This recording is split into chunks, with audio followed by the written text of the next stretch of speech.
À l'heure où on se parle, le premier ministre Legault puis le maire Labaume, semble-t-il, se sont entendus sur un tracé concernant le projet de tramway. On devrait s'en réjouir, mais ce n'est pas vraiment le cas pour ce qui nous concerne. Comme plusieurs citoyens résidents du quartier Montcalm, des quartiers centraux dans le fond de la ville de Québec. Quand on fait le choix d'habiter dans les quartiers centraux, c'est parce qu'on veut utiliser le transport en commun. On est des utilisateurs du transport en commun.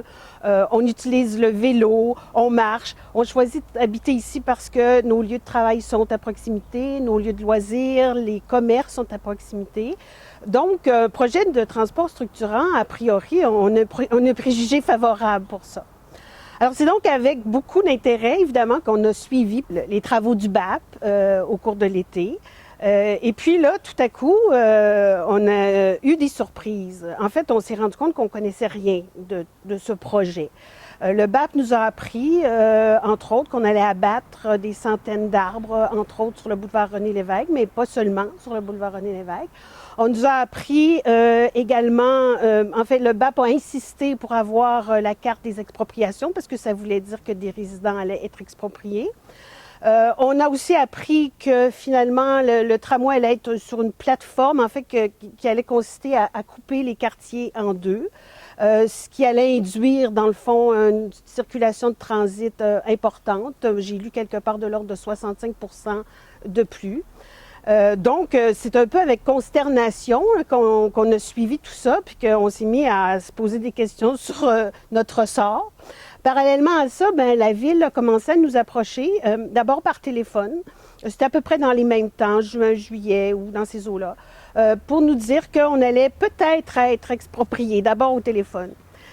Quelques jours plus tard, une lettre nous disait que nous allions être expropriés.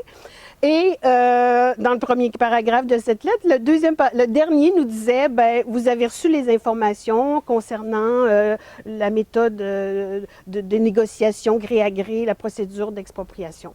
D'ailleurs, le vérificateur général de la ville, au moment de déposer son rapport au mois de février, s'était indiqué qu'un dépliant avait été envoyé aux gens concernant justement la procédure et tout ça. En fait, ce qu'on nous dit, c'est faux, parce qu'on n'a pas reçu ces informations-là. On a appelé plus d'une fois la ville, on ne peut pas avoir d'informations, on ne sait pas quoi nous répondre. On apprend aussi que des architectes seraient à notre disposition. Enfin, tout un tas de trucs qu'on entend à la radio, qu'on lit dans les journaux, qui nous semblent être, sinon de fausses informations, des informations très, très partielles. Alors, on a un grand sentiment de non-transparence, une grande impression de non-transparence et qu'on est un peu laissé pour compte là-dedans.